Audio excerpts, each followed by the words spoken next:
persons killed by unidentified gunmen in Buea in the southwest regional chief town, Buea. This is the most recent killing incident in the parts of the country, notably the Anglophone parts of the country, as the Anglophone crisis continues deepening, and the celebration of the 34th edition of the International Women's Day in those parts of the country is marked by the deepening crisis, and the fight against the Ebola outbreak in the Democratic Republic of Congo is hindered by the crisis rocking that country. Those were our top stories.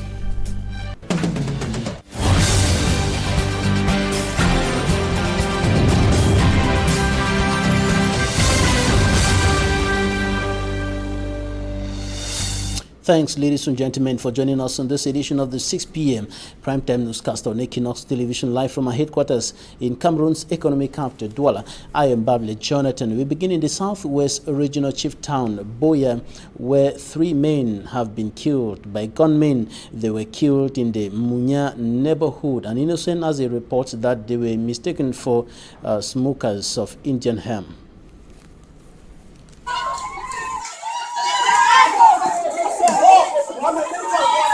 While the Women's Day witnessed a fanfare celebration in other regions of the country, that was not the case in Anglophone Cameroon.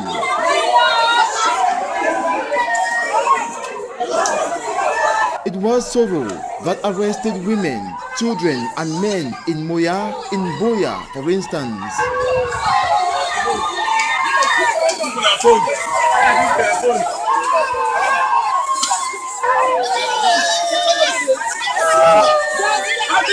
This crowd in agony is transporting corpses of 3 men to a police station.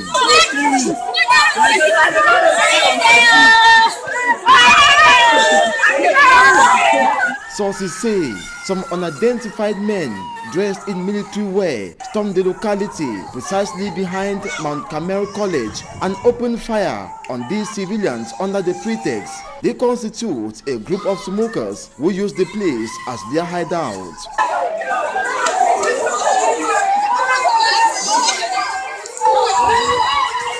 They were later advised by one of them not to carry the corpses to the police station. Lawless killing that has repeated itself for the 3rd time similar way in Buea. Last year, many smokers were arbitrarily murdered in Bakweri and Buea town in the same manner.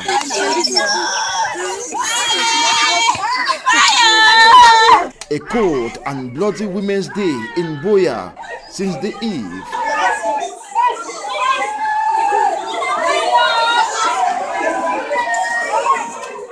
And calls for an end to the continuous bloodshed, killings, and of course destruction of properties, burning down of houses and villages, and abductions dominated the celebration of the 34th edition of the International Women's Day in the southwest region of the country. Today, turnout was very timid. Buea-based correspondent Derek Jato reports. We repent for the mass killings all over this nation, done as a means of seeking our own justice. Dressed in black and just a meter from a heavily equipped gendarme officer, this spouse of the clergyman in Buea starts the 2019 Women's Day celebration here with the call for repentance, drop of arms, end killings, and run to God. And drop down our weapons, and we embrace the mercy of God, which was demonstrated through the blood of Jesus. Amen. Later, the lone artist of the day also took the stage on peace.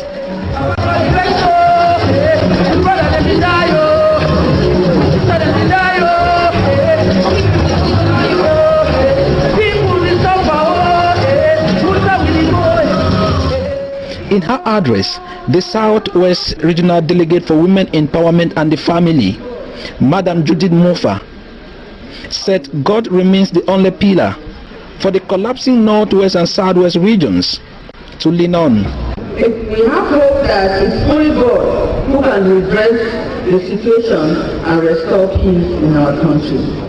It needed women with extra courage to come out this day in Buea. Dr. Muhammadu, the Secretary General at the Southwest Governor's Office, who represented the Southwest Governors, saluted this bravery. To use this opportunity to applaud and salute your courage and determination to have come out in your numbers to honor this day and make it a great success. In a security-tight atmosphere, the 2019 Women's Day unfolded here in Buea history as women associations with peace plans begging for that peace that is today an absent luxury. The day also saw Madam Anne Munjong being awarded as the Woman of the Year for her works toward peace building in the Southwest region. Buea was alive this March 8, but not active, as many business centers did not open for fear of the unknown, and most streets too were also deserted. And several women in the Meme Division, Southwest region of the country, boycotted the celebration of the 34th edition of the International Women's Day in the regional, or better still, in the divisional headquarters. Kumba turnout was very timid, and the celebration, of course, took place amid tight security as a result of the unstable socio-political atmosphere in that part of the country. Smanjikan Gabriel has more. Kumba, chief town of Meme Division, March 8, 2019.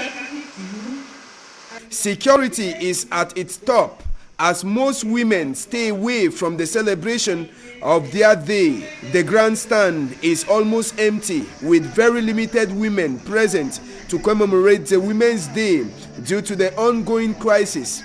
The few who came out, sources say, are mostly civil servants. The presiding official, First Assistant Senior Divisional Officer for Meme, was glad with the timid turnout of the women. Congratulate, first of all, the women who decided to arrive here despite of threats they are receiving through social media.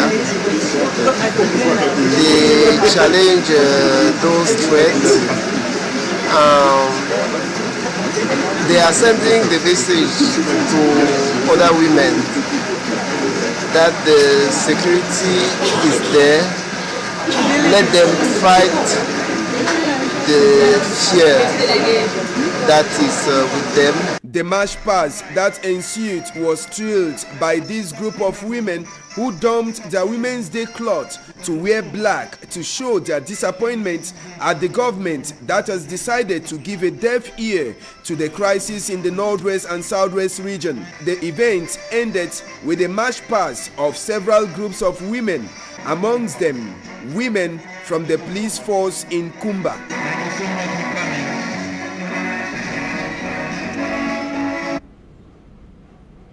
Turnout was equally low at the commercial venue ceremonial ground in the Northwest regional capital, Bamenda, as well as other parts of the region. And of course, this is because of the Anglophone crisis that has continued deepening with continuous gun battles between pro-independence fighters and elements of the National Armed Forces, killings going on in the region, as well as destruction of properties, burning down of villages. And this is why several women in the Northwest region of the country, like those in the Southwest region, simply stayed back at home today. Some, notably members of the Northwest and Southwest Women's Task Force, called for a boycott of that event, indicating that there is no reason to celebrate at a time when women are going through severe torture, severe suffering as a result of the deepening Anglophone crisis. And they have called on the Yaoundé administration to do everything possible as soon as possible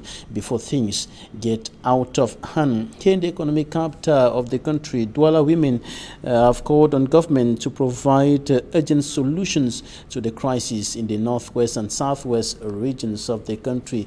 This is one of the issues that came to the top during the celebration of that day at the Beseke Valley ceremonial ground here in Douala, as we hear in this report compiled by For Me Armstrong Sanda.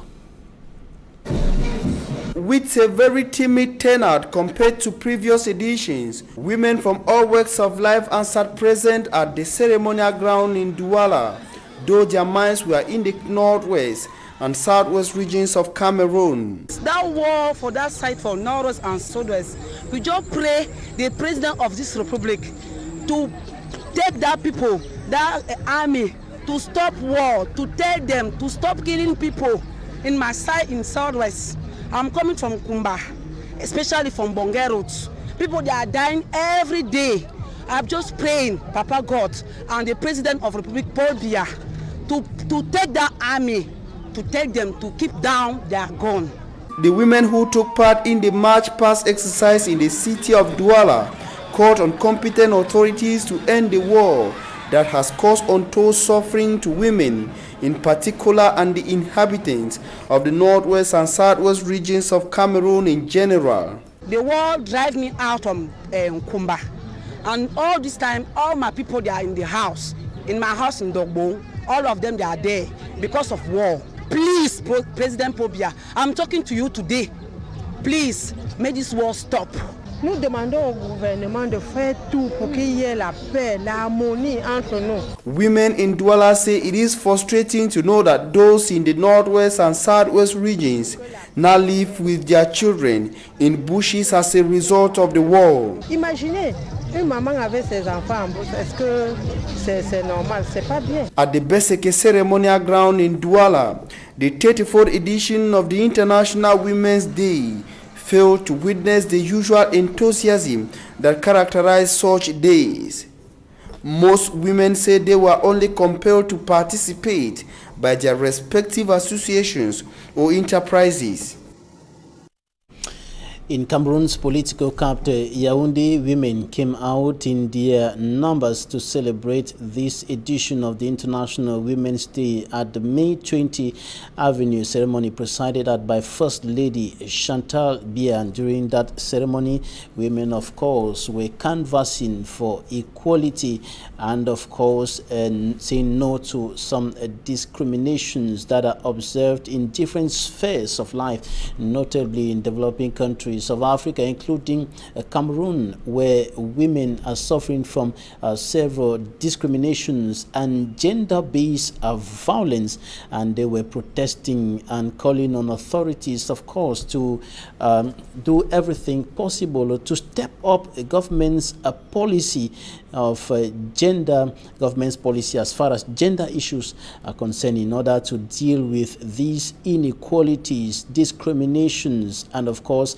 violence suffered by women, for the simple fact that they are women. The women were also calling on governments to provide solutions to the deepening Anglophone crisis, because they are, of course, feeling the sufferings of their fellow women in the two Anglophone regions of the country. Out of Cameroon, we go to the Democratic Republic of Congo, where the fight against the Ebola outbreak is hindered by the unstable socio-political and security situation in that part of the country, in that part of the African continent. Katsi, Euronews.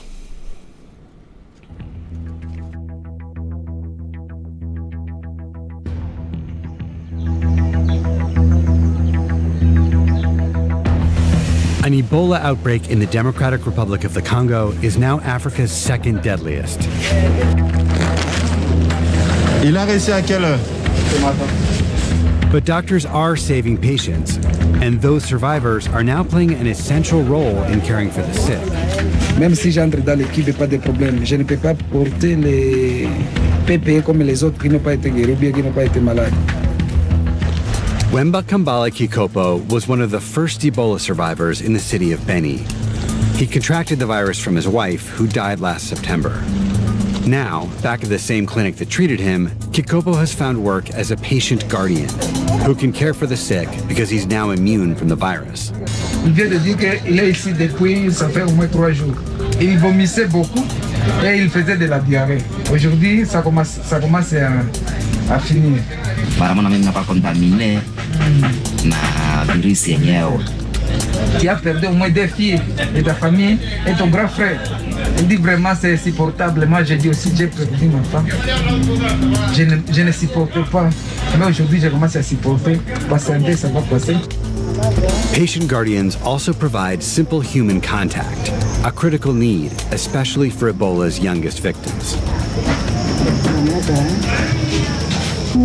This outbreak started in the eastern DRC in August, just a week after authorities declared the end of another epidemic in the West. That outbreak killed 33 people. This one has killed more than 500. Clearly, we can't become complacent. We understand very well that we still have a lot to do to stabilize and bring the situation under control. The greatest risk, which is related to insecurity, continues to be a factor. Roads are often too dangerous for medical response teams to reach the sick and stop them from spreading the disease. For more than a decade, the eastern DRC has been a battleground for an Islamist militant group fighting government forces, and the power vacuum allows gangs to loot and massacre with impunity. Il faut compatir avec les communautés qui ont perdu des gens, qui sont massacrés. Pendant ces jours-là, les communautés sont un peu plus furieuses. Lorsque le village est attaqué, il y a aussi déplacement des personnes qui sont encore en incubation. Donc les malades se déplacent et la maladie se déplace d'un village à un autre. That's why one of the main initiatives is teaching people how to prevent infection, often at Sunday Mass, where most locals gather.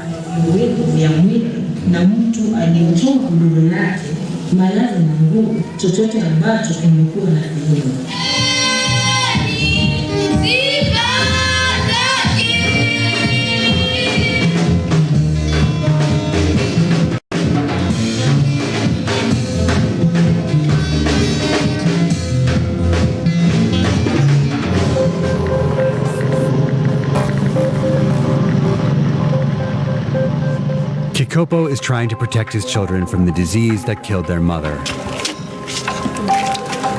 He's raising 5 kids alone. Bwana mwanisha foto mama kila sema iko foto nani? Asema mama sema meko wapi? Bwana ni nyamazi. Bale bakubwa tu mimi nabambia sema mimi yuko wapi? Anasema no. Mama yetu ashaka kunje mnajua mama mimi ashaka.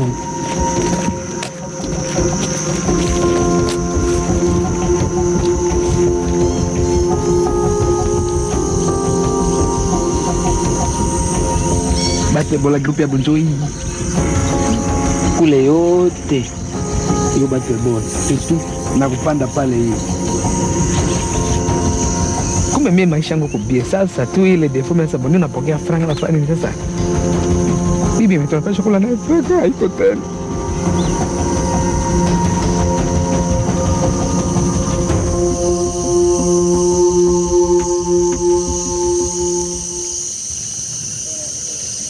That's it for the first part of this newscast. Coming up next is Talking Point.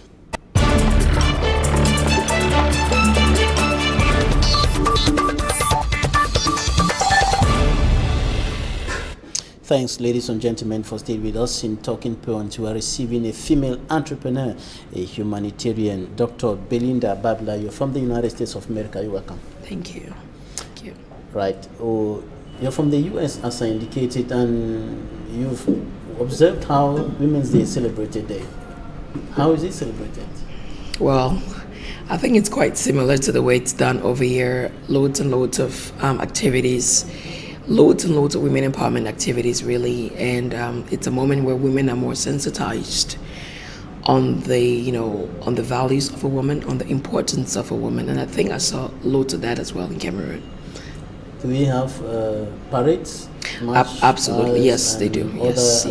Drinking and dancing and so on. Well, they do have formal nights, but they don't do the normal drinking at bars, because obviously we don't have open air bars like that. So yeah, but they do have social activities. What do you think about how it's celebrated in Cameroon? Well, I think Cameroon has, my take on it is what I would suggest is for the ladies to get really empowered during the entire week, and then at the end of the week on the actual day for them to celebrate, because I believe you should celebrate post achievement. So I would suggest that the women get loads and loads of workshop sessions, loads and loads of conference seminars and conferences on different women empowerment topics, and then celebrate on the actual day post the match. All right, in order to turn down some of the things Yeah, that because are hindering women from... absolutely, because I believe that every year, a woman should leave from a level A to a level B. And it's only going to happen through sensitization, through seminars, workshops, and talks, and then plus empowerment, obviously. But, just for it to be a routine, every year, I believe it should be innovated, that there should be some new innovations, and then testimonials, like re-evaluations, see where they are every year, and then suggest more innovative ideas so the women begin to grow every year, not just, the march and then that's it. All right, and today, women across the country were, of course, celebrating with others, their peers around the world, but many of those in the southwest and northwest were not celebrating. Some are in the bushes, some are in very, very horrible conditions. Yeah, actually, that really saddens my heart because this is an international day of the woman. It's not just a Cameroonian day, it's being celebrated across the globe. And it really hurts or pains my heart that some women in this nation are going through what they're going through. So my cry, or what we do at BBF Foundation, which is I'm the founder and CEO, is this year we are commemorating with our sisters, our fallen sisters, who are going through crisis in the Northwest, the Southwest, and the refugees. We launched a 1,000 Bag of Rice campaign in the States, and the essence is on this day, on the week like this, to go. You're a humanitarian, founder, Yes. and of course president of the Belinda Babla Foundation. Yes, I am. And you have been meeting with these internally displaced persons as well as the refugees in Nigeria. What have they been telling you? Yeah, we took an outreach in Nigeria back in December 16th, 13th through the 17th. And it's really, really, really, really pathetic. I mean, just to imagine you just waking up one day and seeing yourself in a strange land. I mean, your entire investment gone, your house gone, and you're going into a land where you have no idea how the next meal will come from every day. I mean, everything you've worked for in your entire life. Sometimes I put myself in their shoes, empathetically, and I, and it really hurts my heart to see that, people have become victims of circumstances that they never vouched for. But it's there, it's happening. What do we do from here? BBF, we're just solution providers to all the crises in the community. So, what's your evaluation of their situation? The situation is bad. The condition is bad. We went there. We did a medical outreach / social rehabilitative outreach. The medical facilities there, they had absolutely no medicines. The kids in there sit on the floor. The schools, I mean, You're talking about the refugees in Nigeria. The refugees in Nigeria, yes. There's food issues. That particular camp, we went to Ogoja camp in Cross River. That camp houses 10,000 refugees, and in there it has about 2,000 to 3,000 kids. Kids in there are not even vaccinated. Kids go to school sitting on the floor, no shoes, no clothing. Health, people are dying in the camp because at some point UNHCR is kind of helping but cannot meet the entire need. So they really, really, really need help as far as sustaining them, as far as empowering them, because as we speak, there's over 10,000 of them there. People have emerged from all backgrounds and they are in one place. So they need to be empowered so that we don't get unwanted pregnancy. We don't get guys that's looting just to survive. So we had about 500 names given to us for empowerment. The truth is... And back in the country, have you been able to meet some of them who yes. are in the bushes or in... Well, in the country, we're doing, in commemoration of the Women's Day, we're doing on Sunday in Mabanda, we're doing a call, oh my God, I have to get the name. A call, I'll get the name for you. In Bonaberi. In Bonaberi, yeah. We're doing an outreach where we're inviting all the internally displaced to come get some perishable food, non-perishable food items. So, we know how expensive life it is in Douala. And they've all left and they're living with relatives or whoever they're living with. It's just to sustain them. That's our own way to condone with our sisters in the Northwest and the Southwest. Did they tell you that so far they have received some aid from government? Well, not that I'm aware of. So we are a private charity. So we don't really we don't get all that correlation with the government. We just work with the people on ground. All right, and hand in hand. You have been really putting your efforts. Yes, we have. Putting together a lot of things to get some help to these people in the bushes, those who are in several parts of the country, and those who are in Nigeria and so on. How far do you intend to go with this efforts that you're making? Well, Maslow hierarchy of needs. Need number one is food. You can't go for so long without food. Empowerment to me is the least right now. You cannot even go get empowerment if you don't have the strength. So we're focused on the short-term goal of at least maintaining them. Let them just stay healthy. Because what if they can't eat and then we all lose everybody before the crisis stops? So we're focusing on the fact that we need to sustain their lives. And their lives can only be sustained through them being able to feed and having basic needs. Basic needs of, food, clothing, basic healthcare needs, just basic survivor needs. That's all we're focusing on right now because the resources are quite limited. We need a lot of help. We are being swamped. Our phone lines are going crazy. There is requests everywhere, but it's just us. It's not easy. It's very challenging. Quite challenging. So we're really calling on the well-wishers of Cameroon to join us. Viewers around the world, this is real. People are in pain. People are in suffering. We could not have come here and celebrate and be all party, knowing that our brothers and sisters in the Northwest and Southwest are in deprivation. Humanistic, just being a human. To me, you don't even need to be a humanitarian. The Bible calls us to love our neighbors as ourselves. So we just empathize and put ourselves in their shoe and just do the little bit that we can, and God takes the glory.